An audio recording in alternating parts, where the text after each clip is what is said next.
정부가 어제 7차 에너지 수급 계획을 발표했습니다. 즉 2015년부터 2029년까지 14년간 정부가 어떻게 전력 에너지를 공급하는가 하는 부분이 핵심 골자입니다. 여기에서 정부는 기존보다 원자력 발전소를 2기를 더 건설하는 걸로 발표를 했습니다. 이렇게 되면 현재 원자력 발전소가 23기가 있고, 그리고 11기가 건설 중이거나 계획 중에 있고, 그리고 거기에 다시 2기가 더 만들어지는 겁니다. 그렇게 되면 36기의 원자력 발전소가 2029년까지 만들어지는 겁니다. 그 장소로는 삼척하고 영덕이 지금 고려되고 있습니다. 근데 정부가 이렇게 이 에너지 수급 계획을 발표한데 원자력이 친환경이다. 즉 원자력 에너지가 이 기존의 석탄이나 다른 가스, LNG 발전소보다도 공해를 덜 발생시킨다.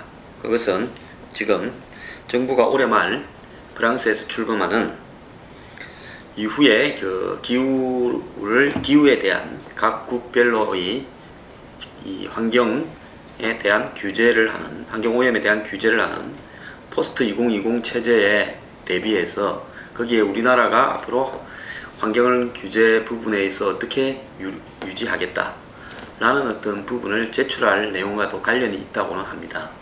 근데 후쿠시마 사고가 2011년에 있었죠. 후쿠시마 사고 이후에 과연 정부가 이 원전을 굉장히 우려해서 박근혜 정부 들어서서 원전과 관련 비리를 어마어마하게 척결한다고 했고, 또 많은 비리를 잡아냈지만은 솔직히 끝도 없어서 적당히 하고 끝낸 거 아닙니까? 거기에는 한국 사회의 원자력계, 또 학계, 전문가, 또 관련 발전 사업 등에 종사하고, 또 그들과 연관된 정치권, 관료 등에 광범위하게 퍼져 있는 원자력 마피아의 힘이 얼마나 크던가를 우리가 알 수 있었습니다. 근데 이 원자력 마피아가 작용을 했는지요, 원전을 다시 계획도 없던 걸 2기를 더 늘린다라고 정부가 발표를 했는데요.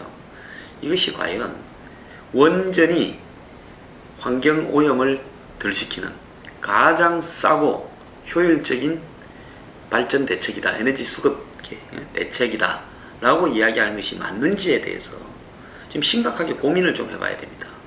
정부는 현재 6.7%에 불과한 신재생에너지, 태양열, 풍력, 그 다음에 지열 이런 부분을 20%까지 올린다는데요. 신재생에너지는 원전이나 기존의 화력발전소보다도 비용이 굉장히 많이 듭니다. 제가 봤을 때 한국적 현실에서 신재생에너지가 20%까지 가기는 쉽지 않을 거라고 보는데요. 자, 그렇다면 정부가 지금 원자력 발전소를 늘려서 끌고 간다. 한국의 원전이 절대적으로 안전하냐? 더 나아가서 사고가 나기 전까지는 원전이 가장 이 환경오염을 덜 시키는 청정에너지다. 이명박 대통령 때는 그린이라는 단어로 원전을 포장하고 청정에너지 개발이라는 용어로 원전에 대해서 굉장히 매몰되고 수출까지 나섰죠. 자, 그런데 원전이 사고가 한 번 나면요, 원전은 청정이 아니라 여태까지 있었던 어떠한 에너지 보급 대책보다도 가장 심각한, 순식간에 한 방의 사고로서 그 나라를 다 망쳐버리는 치명적인 어떤 타격을 입힙니다. 러시아 체르노빌이 그랬고, 일본도 그랬지 않습니까? 미국도요, 한 번의 원전 사고를 겪은 다음부터 원전에 대해서 굉장히 조심하고 더 늘리지 않고 있습니다. 그렇기 때문에 사고가 나기 전까지만 안전한 원전에 대해서 한국 정부가 이 원전 숫자를 늘려가는 것, 결국 기존에 하던 원전 정책을 더 확대해 가겠다라고 발표했는데, 저는 굉장히 심각하게 문제가 있다고 보고요. 원전 마피아들이, 원전 때문에 먹고 사는 사람들이 이 문제를 갖다가 일종의 이데올로기처럼 정부에 강요하는 데 성공했다고 저는 보고 있습니다. 자, 독일은 앞으로 한 30년 안에 원전을 완전 제로화 시키겠다라고 선언하고 했죠. 스위스도 그렇게 했습니다. 일본 후쿠시마 사고 이후에 유럽의 나라들이 속속히 원전에 대해서 아예 단계적으로 원전을 없애가겠다라고 이야기를 하고 그 규제를 높이고 더 이상은 짓지 않겠다고 하는 마당에 한국이 원전에 다시 매몰되는 식으로 가게 되었을 때 우리가 과연 이 부분이 옳은 방향인가 고민을 심각하게 해야 됩니다. 한국의 원전이 올바로 관리되고 있는가, 원전에 들어가는 부품들이 제대로 되어 있는가, 설계에 따라서 원전에 대해서 제대로 건설공사가 진행되는가, 또 원전에 대해서 유지 보수 오버홀이라고도 하죠.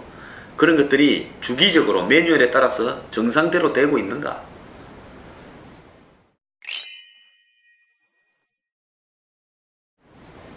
지금 한국 사회의 만연한 부패로 봤을 때, 특히 한전이나 한수원의 만연한 부패로 봤을 때 원전이 안전하게 관리되고 있을 가능성은 저는 거의 없다고 보고요.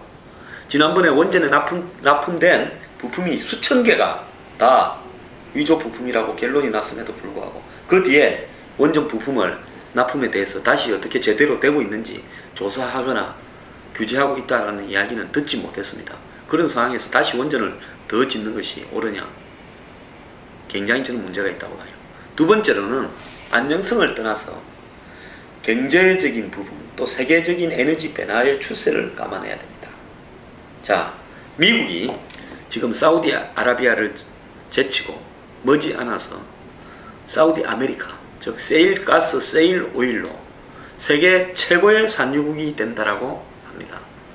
자, 그래서 가스는 1위 수입국이 일본이고 2위 수입국이 세계에서 한국입니다. 자, 미국에서 나오는 수많은 세일 가스와 세일 오일이 한국으로 와서 이것이 결국은 한국의 에너지원이 될 겁니다. 한미 간의 동맹관계나 여러 가지로 봐서 우리가 과거에 중동에 의지했던 것처럼 이제는 미국이 공급하는 세일 오일 가스에 대해서 우리가 의존하게 될 겁니다. 자, 그렇다면 가장 안전하게 싸게 치는 방식이 환경오염도 덜 시키는 것이 LNG 발전소입니다. 지금 석탄 화력발전소는 오염이 많이 되는 게 사실이에요. 거기에서 유황 관련 성분이 하도 많이 나와서 그런 석탄 화력발전소가 있으면 주변이 오염이 많이 되죠. 하지만 LNG 발전은, 천연가스 발전은 이런 환경오염을 상당히 낮춥니다. 그리고 가격도 쌉니다. 그래서 미국은 향후 100년부터 200년까지 에너지 걱정이 필요 없다라고 이야기하고 전 세계로 미국이 가진 세일가스와 오일을 수출하겠다는데, 세계의 앞으로 에너지가 세일가스 오일로 바뀌어가는데 왜 한국은 미국에서 정정한 세일가스를 받아서 LNG 화력발전소를 지으려고 하지 않고 원전에 매몰되고 있습니까? 이것이 경제적으로도 옳다고 봅니까? 원전이 싸다는 이야기가 있습니다. 자, 원전이 싸다는 것은요, 사고가 나지 않았을 때 이야기입니다. 일본의 후쿠시마처럼 러시아의 체르노빌처럼 사고가 한번 나게 되면 그 사고 수습 비용까지 감안을 하게 되면, 안전 비용까지 감안을 하게 되면 원전을 문을 닫았을 때 폐로를 시켜서 수백 년 동안 그 지역을 쓰지 못하게 하는 비용까지도 감안하게 되면 과연 원전이 싼 걸까요? 절대 싸지 않다라고. 지금 일본의 원전의 킬로와트당 발전 비용이 LNG 발전소 발전 비용보다도 절대 싸지 않다라는 것이 일본에서 입증이 되었습니다. 그럼에도 불구하고 한국의 원전은 사고가 나지 않는다, 이런 명신이 어디 있습니까? 세계 에너지의 공급처와 에너지의 성격의 변화가 완전히 생기고 있는데, 여태까지 한국이 석탄으로 한 거는 LNG 발전을 하려면 가격이 비싸서 석탄으로 한 거 아닙니까? 상대적으로 싼 거. 그리고 원전으로 그걸 보충을 해다가 이제 원전을 주력 발전소로 하려는 거 아닙니까? 그렇다면 기존의 화력발전소는 미국에서 나와서 점점 가격이 내려갈 수밖에 없는 세일 가스를 가지고 그냥 천연가스 화력발전소를 하면 되는 건데 왜 그걸 하지 않고 원전을 다시 유지하려는 거예요? 이것은 원전이 없어지거나 문을 닫게 되거나 이러면 먹고 살기 어렵게 되는 원전과 관련된 마피아들을 이해관계 때문에 그런 거 아닙니까? 정말로 대통령한테 세계 에너지의 변화 추세에 대해서 올바로 보고를 하고 있는지 저는 굉장히 의심스럽습니다. 지금 중국이요, 서해안에 우리 황해안변에 완전히 원자력 발전소를 어마어마하게 많이 건설하고 있지 않습니까? 저것이 나중에는 한국에 엄청난 재앙이 될 수도 있습니다. 지진이 발생해서 또 사고가 나서 중국의 이 황해변에 있는 원전이 하나 문제가 생겼을 때 그 원전들이 다 바로 한국에 치명타를 가할 겁니다. 뺑 이렇게 원을 돌리면 700~800km 안에 한국이 들어가지 않습니까?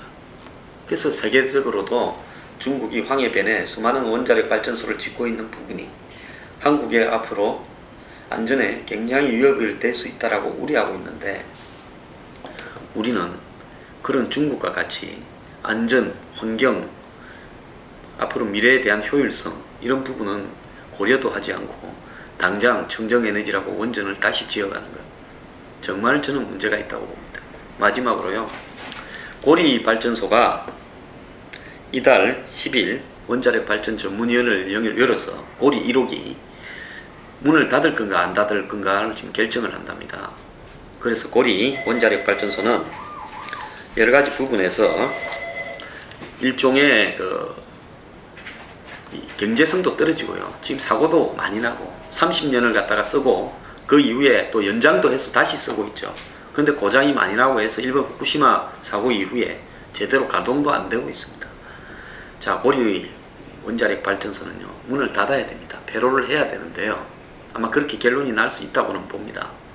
자, 그러면 고리 발전소를 문을 닫는 과정에서 원자력 발전소 하나를 문을 닫는 것이 기술적으로 얼마나 어렵고 돈이 많이 드는가에 대해서 또 문제가 생길 겁니다.